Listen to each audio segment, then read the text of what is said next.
আচ্ছা, আমরা সবাই তো ভবিষ্যৎ নিয়ে কত কিছু ভাবি, তাই না? কিন্তু কখনো কি ভেবে দেখেছি এই ভবিষ্যৎটা আসলে কারা গড়ছে? আজকের আলোচনাটা ঠিক তাদের নিয়েই, দ্য আর্কিটেক্টস অফ টুমরো, অর্থাৎ আগামী দিনের স্থপতি। তো চলুন এই দারুণ ইন্টারেস্টিং বিষয়টা নিয়ে একটু গভীরে যাওয়া যাক। আমাদের আজকের পুরো আলোচনাটা কিন্তু এই বইটাকে কেন্দ্র করে। আর এই বইটা শুধু একটা সুন্দর ভবিষ্যতের স্বপ্নই দেখায় না, বরং সেই স্বপ্নটা সত্যি করার একটা পথও বাতলে দেয়।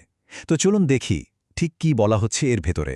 ভাবুন তো একবার, ভবিষ্যতের যে নকশা বা ব্লুপ্রিন্ট, সেটা যদি আমাদের বর্তমানের মধ্যেই কোথাও লুকিয়ে থাকে, কি দারুণ একটা ব্যাপার হবে, তাই না? এই প্রশ্নটাকেই সামনে রেখে আমরা এগোবো। চলুন খুঁজে বের করার চেষ্টা করি।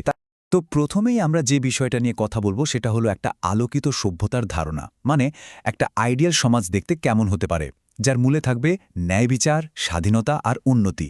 চলুন এই ধারণাটা একটু বোঝার চেষ্টা করি। তো মূল কথাটা হলো ন্যায় বিচার, স্বাধীনতা আর সমৃদ্ধি। বলা হচ্ছে এই তিনটে জিনিসই হলো একটা আদর্শ সমাজের ফাউন্ডেশন বা ভিত্তি।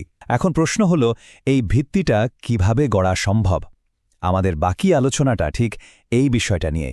এই বইটার সবচেয়ে ইন্টারেস্টিং যুক্তিটা কি জানেন? বলা হচ্ছে একটা বিশাল পরিকল্পনার সব প্রমাণ আসলে আমাদের চারপাশে প্রকৃতিতেই ছড়িয়ে আছে, একদম চোখের সামনে। আমাদের শুধু একটু খেয়াল করে দেখতে হবে। শুরুটা করা যাক মহাবিশ্ব দিয়ে। আচ্ছা, কখনো কি ভেবে দেখেছি এই যে রাত আর দিনের নিখুঁত আসা যাওয়া, সূর্য আর চাঁদের একদম ঠিকঠাক পথে ঘোরা, বা রাতের আকাশে ওই যে তারাগুলো আমাদের পথ দেখায়, এই সব কিছু কি এমনি এমনি হয়? উত্তর বলছে না। এগুলো আসলে একটা বিশাল পরিকল্পনার দিকে ইশারা করে, যা কথা 12 আর 16 নম্বর আয়াতে বলা আছে।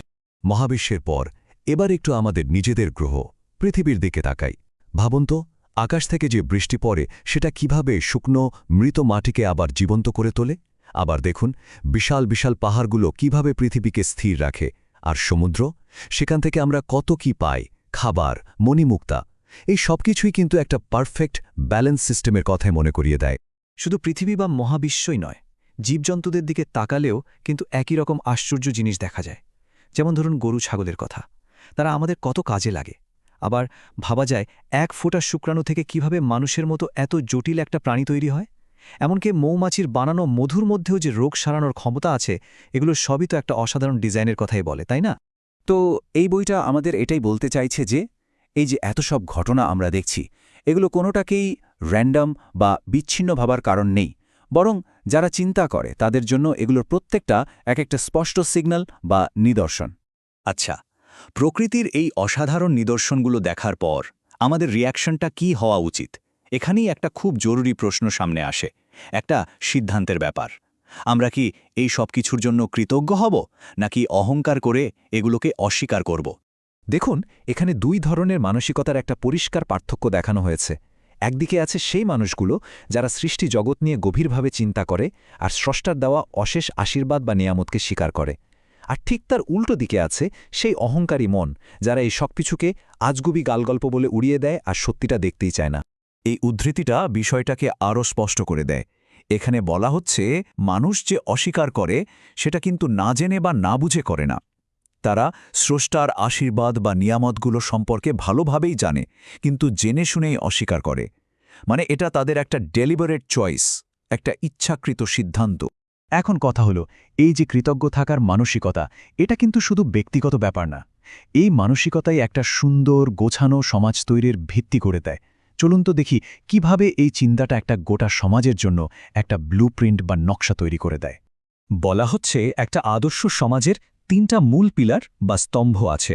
প্রথমটা হলো ন্যায় বিচার আর ফেয়ারনেস প্রতিষ্ঠা করা, দ্বিতীয়টা হলো সবার সাথে ভালো ব্যবহার করা, ভালো কাজ করা, আর ৩ নম্বরটা হলো নিজের আত্মীয় স্বজনদের পাশে দাঁড়ানো, তাদের সাহায্য করা। এই তিনটা জিনিসই একটা ভালো সমাজের মূল ভিত্তি। আর এর সাথে আরও একটা খুব গুরুত্বপূর্ণ বিষয় যোগ করা হয়েছে, সেটা হলো কথা দিয়ে কথা রাখা, মানে প্রতিশ্রুতি রক্ষা করা।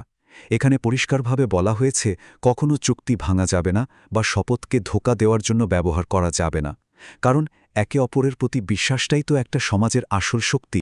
তাহলে আমরা দুটো আলাদা পথের কথা শুনলাম। এখন প্রশ্ন হলো, এই দুটো পথের শেষটা কেমন? এই বইয়ে কিন্তু দুটো পথের পরিণতির কথাই খুব পরিষ্কার করে বলে দেওয়া হয়েছে। এখানে দেখুন, দুটো পথের শেষটা কেমন হবে তা পাশাপাশি দেখানো হয়েছে। যারা স্রষ্টাকে মেনে চলে, ভালো কাজ করে, তাদের শান্তির সাথে স্বাগত জানানো হবে। তাদের জন্য থাকবে এমন বাগান যার নিচ দিয়ে ঝর্ণা বয়ে যায়, আর তারা যা চাইবে তাই পাবে। আর অন্যদিকে যারা সত্যকে অস্বীকার করেছে, তাদের জন্য অপেক্ষা করছে অপমান আর কষ্ট। তাদের বানানো সবকিছু তাদের উপরই ভেঙে পড়বে, আর তাদের শেষ ঠিকানা হবে খুবই ভয়াবহ। আর এই আয়াতটা দেখুন, এটা কিন্তু খুবই শক্তিশালী একটা বার্তা দেয়। এখানে নারী পুরুষের কোনো ভেদাভেদ করা হয়নি। বলা হচ্ছে, যেই বিশ্বাস আনবে আর ভালো কাজ করবে, সে পুরুষ হোক বা নারী, তাকে শুধু পরকালেই নয়, এই দুনিয়াতেও একটা সুন্দর পরিপূর্ণ জীবন দেওয়া হবে। এটা কিন্তু অনেক বড় একটা কথা। তাহলে পুরো আলোচনার শেষে আমাদের নিজেদের কাছেই একটা প্রশ্ন রাখা যাক। যদি এই পৃথিবীটা সত্যিই সৃষ্টার এত সব নিদর্শনে ভরা থাকে, তাহলে আমরা সেই নিদর্শনগুলো দিয়ে ঠিক কী তৈরি করছি? আমরা কি একটা সুন্দর ভবিষ্যৎ গড়ছি, নাকি অন্য কিছু?